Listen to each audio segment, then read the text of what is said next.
Holly was diagnosed hearing impaired. Her speech wasn't coming along, so we were investigating reasons why that wasn't happening. You go to the audiology and, they're like, come back in 8 weeks. It might be, it could be because she's got a cold. So, yeah, hoping that it's not that. But when I got home and I put everything together, I watched her, I was like, oh my God, she hasn't been hearing me for over 2 years. I was absolutely devastated. Since the early 1970s, the Shepherd Centre has provided an early intervention program for more than 1,500 either deaf or hearing impaired children. The Shepherd Centre vision is to enable children who are deaf and hearing impaired to develop spoken language so they may fully participate in the hearing world and in doing so, reach their full potential. The original name of the Shepherd Centre was the Council for Integration of Deaf Education, and that says what we're all about. It's about getting the children into the community to be productive members of the community and not isolated in special schools for their schooling career and not having to have interpreters for signing, but to be able to speak and communicate with their families and the rest of the community.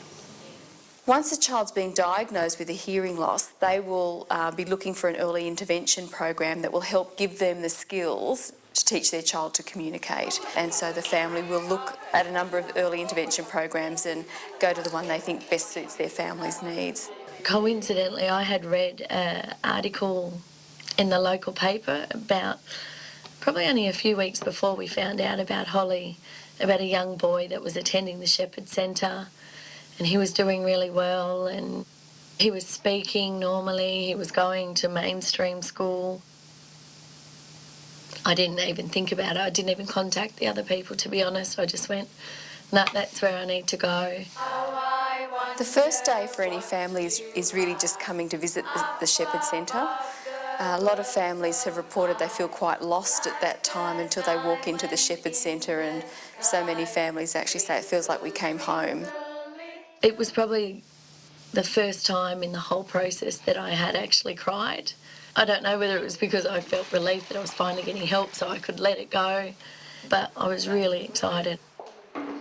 Well, the first thing we do is make sure they're wearing their hearing aids or their cochlear implant.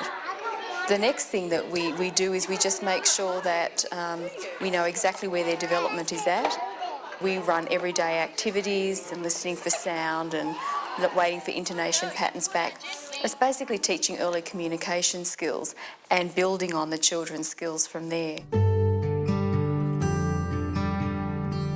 She had never heard any voices 1 week prior, and then we sit down with her, like trying to get her to talk. She just took it in took in all the information, all the words, and then eventually she started talking. Her first word was actually blow, because we were blowing bubbles, and just that small process was just blowing bubbles in front of her, and we'd always be saying blow, and yeah, she just all of a sudden said blow, and it was like, oh my God. What's Holly doing here? Even now, every new word is so exciting. We've had a couple of past students come into the centre and put us mums at ease a lot of the time.